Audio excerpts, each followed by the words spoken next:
लॅसिकमध्ये कोणकोणते प्रकार आहेत?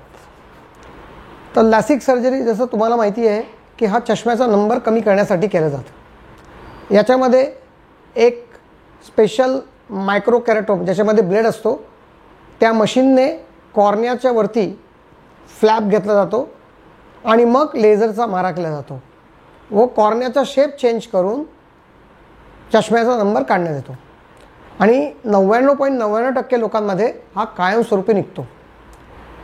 ही सिस्टीम साधारणतः मागच्या 15-20 वर्षापासून चालत आलेली आहे आणि करोडो लोकांनी याचं ऑपरेशन केलेलं आहे. याच्यामध्ये रिस्क आहे का?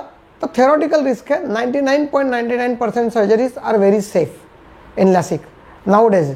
आता सध्या डिस्पोजेबल ब्लेड्स येतात, डिस्पोजेबल मशीन्स येतात, मशीनचे मायक्रोकॅरेटोम येतात, त्यामुळे हे ऑपरेशन अतिशय सेफ होतं आहे. हा जो फ्लॅप आहे हा लेझरने पण क्रिएट केला जातो, त्याला फिम्टो लेझर म्हणतात.